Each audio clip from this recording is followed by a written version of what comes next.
In those days, the multitude being very great and having nothing to eat, Jesus called his disciples to him and said to them, I have compassion on the multitude, because they have now continued with me 3 days and have nothing to eat. And if I send them away hungry to their own houses, they will faint on the way, for some of them have come from afar.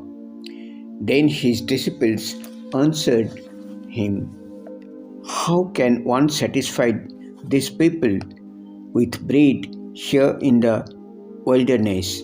He asked them, how many loaves do you have? And they said, 7. So he commanded the multitude to sit down on the ground, and he took the 7 loaves and gave thanks, broke them, and gave them to his disciples to set before them. And they set them before the multitude. They also had a few small fish, and having blessed them, he said to set them also before them. So they ate and were filled, and they took up 7 large baskets of leftover fragments. Now those who had eaten were about 4,000, and he sent them away. Immediately got into the boat with his disciples and came to the region of Dalamanutha. Then the Pharisees came out and began to dispute with him, seeking from him a sign from the heaven, testing him. But he sighed deeply in his spirit and said, why does this generation seek a sign?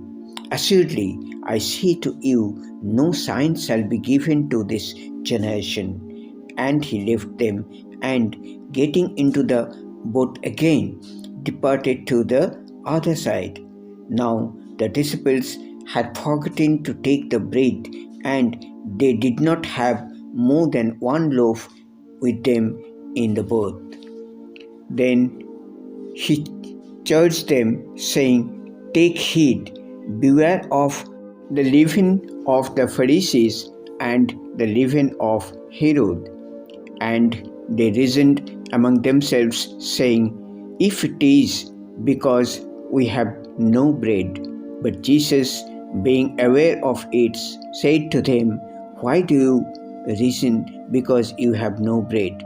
Do you not yet perceive or nor understand? Is your heart still hardened? Having eyes, do you not see? And having ears, do you not hear?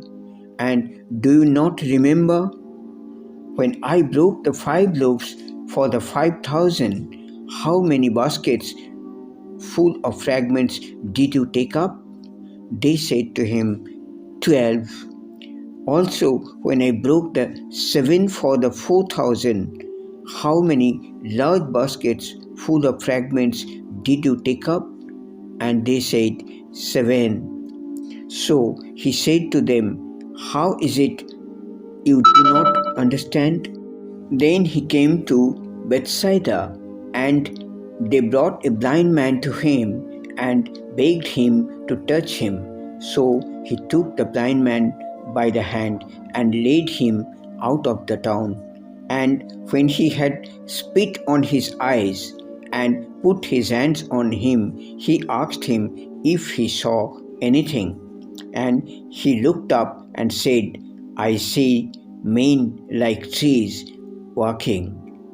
Then he put his hands on his eyes again and made him look up, and he was restored and saw everyone clearly.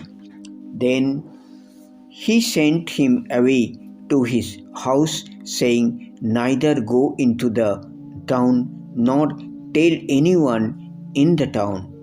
Now Jesus and his disciples went out to the towns of Caesarea Philippi, and on the road he asked his disciples, saying to them, who do men say that I am? So they answered, John the Baptist, but some say Elijah, and others one of the prophets.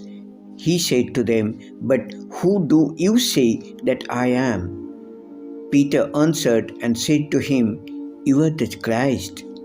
Then he strictly warned them that they should tell no one about him. And he began to teach them that the Son of Man must suffer many things and be rejected by the elders and chief priests and scribes and be killed and after 3 days rise again. He spoke with this word openly. Then Peter took him aside and began to rebuke him. But when he had turned around and looked at his disciples, he rebuked Peter, saying, "Get behind me, Satan, for you are not mindful of the things of God, but the things of men."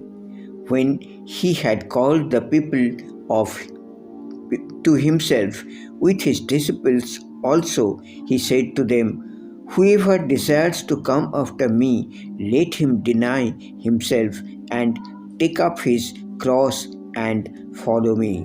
For whoever desires to save his life will lose it, but whoever loses his life for my sake and the gospel's will save it. For what will it profit a man if he gains the whole world and loses his own soul? Or what will a man give in exchange for his soul? For whoever is ashamed of me and my words in this adulterous and sinful generation, of him the Son of Man also will be ashamed when he comes in the glory of his Father with the holy angels."